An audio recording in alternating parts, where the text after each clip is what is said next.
Good morning, students. We are discussing the import procedure, and now we have discussed up till here the 8 point retirement of import documents. यहाँ पर हमने देखा था कि जितने भी इम्पोर्टेंट डॉक्यूमेंट्स होते हैं एक्सपोर्टर के पास, वो सब कुछ सबमिट करना होता है उसको बैंक को। फिर वो बैंक क्या करेगी, इम्पोर्टर बैंक को ट्रांसफ़र करेगी ताकि इम्पोर्टर्स तक जितने भी इम्पोर्टेंट डॉक्यूमेंट्स हैं वो पहुंच पाएँ। इसमें मैंने इम्पोर्टेंट डॉक्यूमेंट्स में आपको बताया था, if you remember that, letter of credit, bill of lading, packing list, certificate of origin, marine insurance, bill of exchange. So these are the important documents which has to be submitted by the exporter to the importer's bank. तो हमने यहाँ तक आपको हम लोगों ने discuss किया था। Next the very important point of the import procedure is the arrival of goods. हमने इतना सारा प्रोसीजर किया, क्यों किया? ताकि गुड्स इम्पोर्टर की कंट्री तक सेफली पहुंच जाए, as per the demand, as per the quality, as per the quantity of the importer, means the demand of the importer. Now the goods or the product has been arrived in the importer's country. अब यहाँ क्या होगा, arrival of goods का मतलब आप समझ गए होंगे कि अब क्या है कि एक्सपोर्टर की तरफ से जितनी भी वर्क थे, जितनी भी प्रोसीजर्स थे, now it has been completed and goods has been arrived in the importer's country.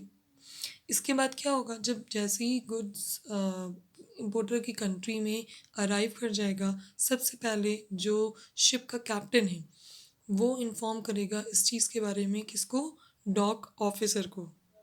Dock of एक ऑफिस होता है, डॉक ऑफिस।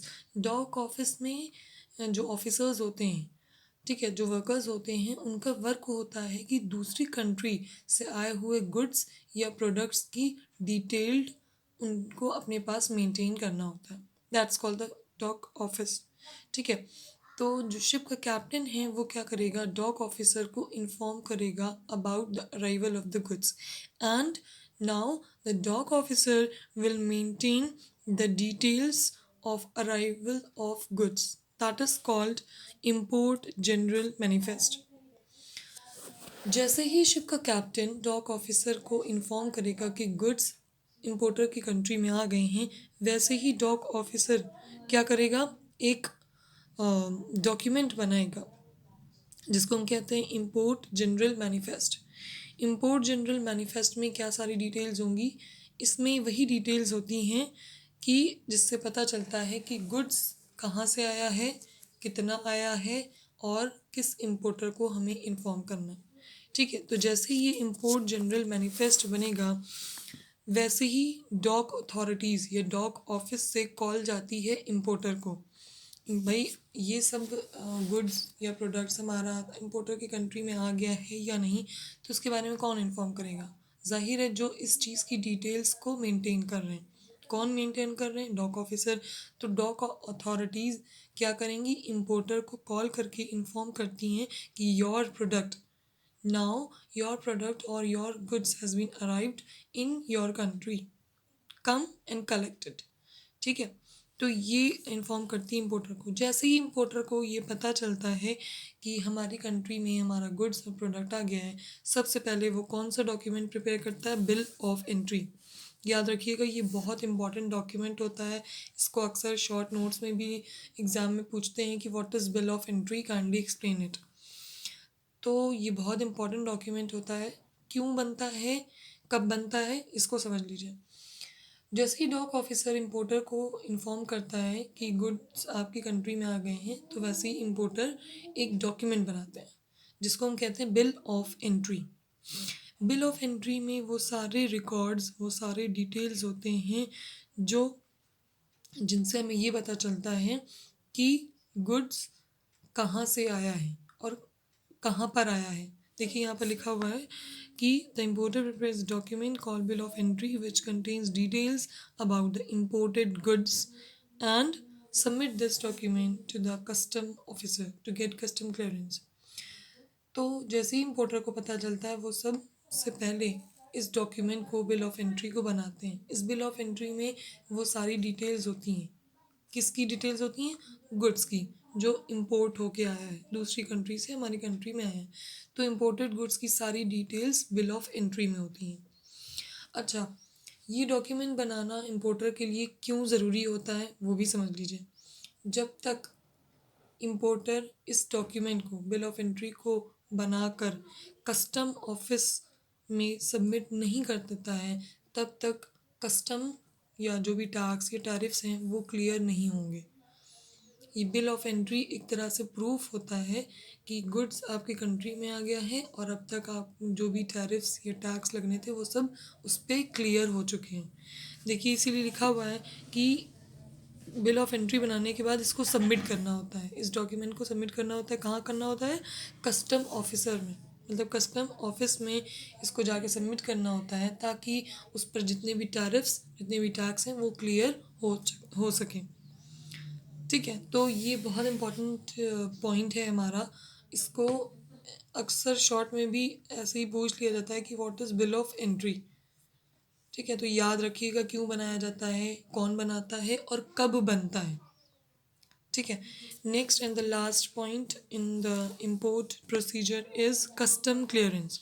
कस्टम क्लियरेंस देखिए, अभी हमने प्रीवियस पॉइंट में अभी हमने पढ़ा कि कस्टम ऑफिस में बिल ऑफ एंट्री जाकर सबमिट होता है और किस लिए होता है? कस्टम क्लियरेंस के लिए। अब उसी की बात हम डिटेल्ड इसमें पढ़ रहे हैं। कस्टम क्लियरेंस में थोड़ा सा टिपिकल होगा समझना, क्योंकि यहाँ स्टेप बाय स्टेप आपका ये जो कस्टम क्लियरेंस का ये बिल ऑफ एंट्री है, ये एक हाथ से from one hand to another hand, from one step to another step, थोड़ा सा फॉरवर्डिंग प्रोसीजर होता है। मतलब जैसे हम मेन हेड हैं, तो जो हमसे सबसे लोअर लेवल पे हैं वो हमको लाकर, वो बीच मिडिल मैनेजमेंट को ला कर देंगे, फिर वो चेक करेंगे, फिर वो हमको देंगे, फिर हमसे कहीं और जाएगा। इस तरह से मीन्स हैंड टू हैंड ये आगे स्टेप बाय स्टेप बढ़ता चलता है। और जैसे ही स्टेप बाय स्टेप बढ़ेगा वैसे ही उसका प्रोसीजर, वैसे ही उसकी चेकिंग होती है। तो कस्टम क्लियरेंस में जैसे ही ये डॉक्यूमेंट इम्पोर्टर बनाएगा और कस्टम ऑफिस में ला कर देगा, तो सबसे पहले उसको कौन एग्जामिन करता है? Custom officer. ठीक है, तो उस ऑफिस में जो उसका ऑफिसर है, तो इम्पोर्टर जैसे ही कस्टम ऑफिस में जाएगा अपनी बिल ऑफ एंट्री को लेके, तो सबसे पहले क्या होगा?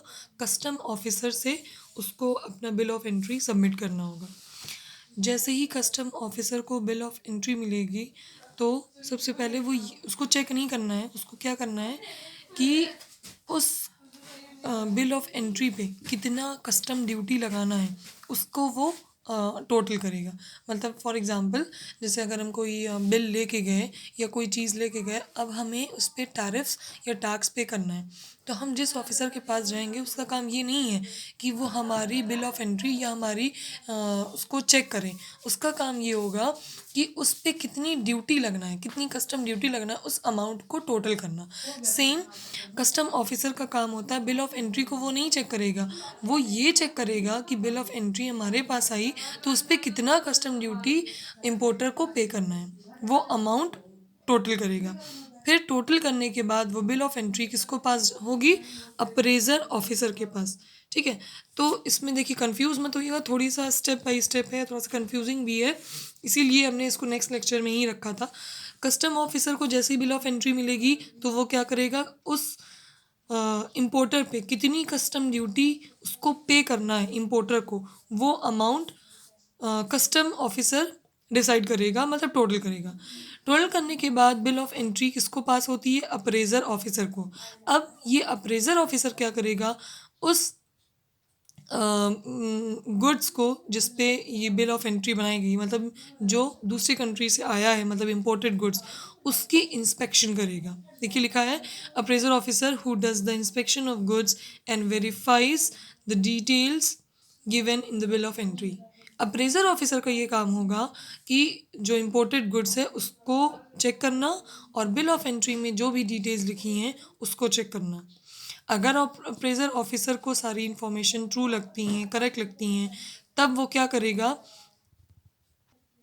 तो अप्रेजर ऑफिसर को अगर सारी इन्फॉर्मेशन बिल ऑफ एंट्री में लिखी हुई सब करेक्ट लगती हैं, गुड्स इंस्पेक्शन करने के बाद अगर वो सेटिस्फाई होता है तो वो बिल ऑफ एंट्री वापस रिटर्न करेगा किसको, इम्पोर्टर को, ताकि इम्पोर्टर इस बिल ऑफ एंट्री को ले जाकर कस्टम क्लियर कर पाए, पेमेंट कर पाए।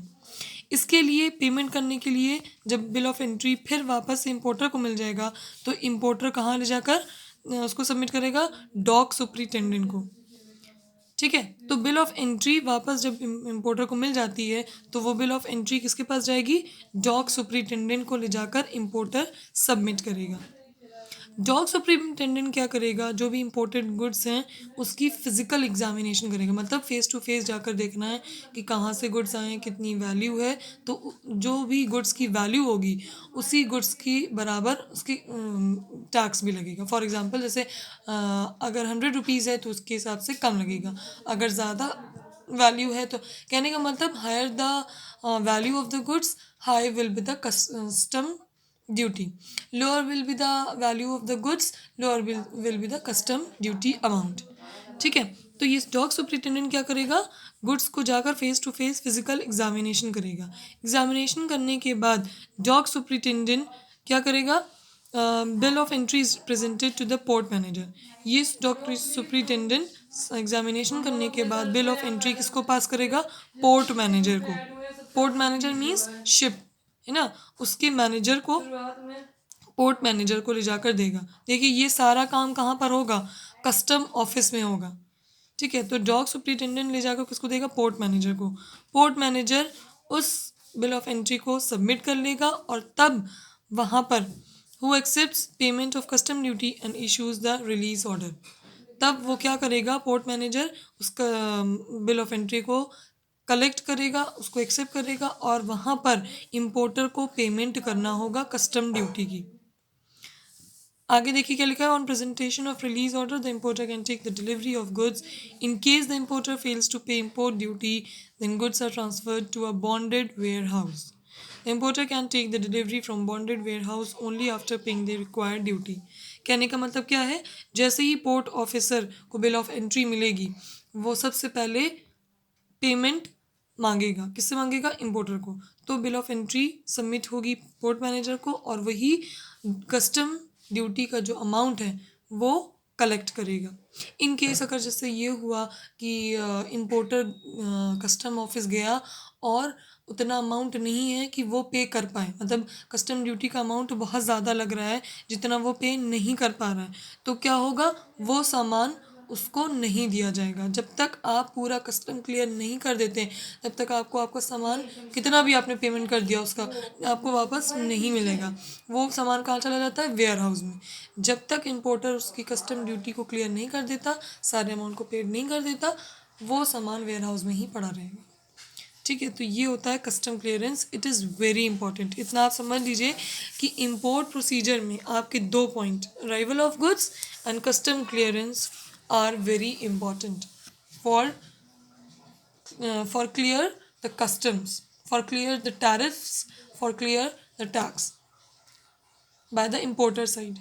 ठीक है, तो ये पॉइंट थोड़ा सा टिपिकल है, हाँ, लेकिन इट इज़ वेरी इम्पॉर्टेंट। यहाँ पर आकर हमारा इम्पोर्ट प्रोसीजर जो हमने 10th पॉइंट तक पढ़ा, ये हमारा इम्पोर्ट प्रोसीजर अब कंप्लीट हो गया। नेक्स्ट लेक्चर या नेक्स्ट टर्न पे हम डिस्कस करेंगे एक्सपोर्ट इंपोर्ट डॉक्यूमेंट्स। देखिए ये हमारा जो एक्सपोर्ट इंपोर्ट डॉक्यूमेंट्स है, कोई अलग से या कोई नई चीज़ हम इसमें नहीं पढ़ेंगे, बल्कि जो अब तक हम लोग चीज़ें पढ़ते हुए आए हैं एक्सपोर्ट प्रोसीजर में या इंपोर्ट प्रोसीजर में, उसी को जस्ट रिवाइज करेंगे। जैसे हमने आपसे कहा था ना कि अक्सर शॉर्ट नोट्स में या शॉर्ट आंसर में आ जाता है कि what is bill of lading या what is certificate of origin या what is bill of entry, तो उसी को हम जस्ट रिवाइज करेंगे, उसी को अलग अलग वे में हम पढ़ेंगे। देखिए यहाँ पढ़ें कमर्शियल इनवॉइस, पैकिंग लिस्ट, सब आपको पता है, हम ऑलरेडी पढ़ते हुए और एक्सप्लेन करते हुए आए हैं। बिल ऑफ लेडिंग ये भी मैंने आपको बताया हुआ है, कहाँ बनती है, क्यों बनती है और कौन बनाता है। फिर स्पेसिमेन आपको यहाँ दिया हुआ है बिल ऑफ लेडिंग का। एयरवे बिल कहाँ बनती है। सर्टिफिकेट ऑफ इंस्पेक्शन किसको कहते हैं, कौन बनाता है। सर्टिफिकेट ऑफ ओरिजिन, ये भी हम आपको, कहने का मतलब जो अब चीज़ें हमने अलग अलग स्कैटर्ड वे में पढ़ी थी वो अब हम इसको समराइज वे में छोटे छोटे पॉइंट में अलग अलग पढ़ेंगे। तो कोई नई चीज़ हम नहीं पढ़ेंगे, बस उसी को थोड़ा सा रिवाइज करेंगे। फिर उसके बाद हमारा आएगा ऑक्सिलरी एक्सपोर्ट डॉक्यूमेंट्स, मतलब एक्सपोर्ट प्रोसीजर में जो जो चीज़ें लगनी हैं या जो जो मेन डॉक्यूमेंट्स लगने हैं उनको हम एक समराइज वे में पढ़ेंगे। देखिए प्रोफार्मा इनवॉइस, शिपिंग इंस्ट्रक्शन, ये सारे चीज़ें, इन सबको कौन करने वाला, इन सारी चीज़ों को, इन सारे डॉक्यूमेंट्स को बनाने वाला कौन होगा? एक्सपोर्टर, क्योंकि ये सारे डॉक्यूमेंट्स मतलब एक्सपोर्ट के हैं। तो जो एक्सपोर्टर होगा उनको ये सारे डॉक्यूमेंट्स मेंटेन करने होंगे। तो कोई नई चीज़ें नहीं है, वही चीज़ें जो हम पढ़ते हुए आए हैं उन्हीं को हम पढ़ेंगे। देखिए अब यहाँ देखिए इंपोर्ट डॉक्यूमेंट्स यहाँ पर है, बिल ऑफ एंट्री, वो हमने अभी आपको बताया। उसके बाद हमारा होगा important terms used in external trade.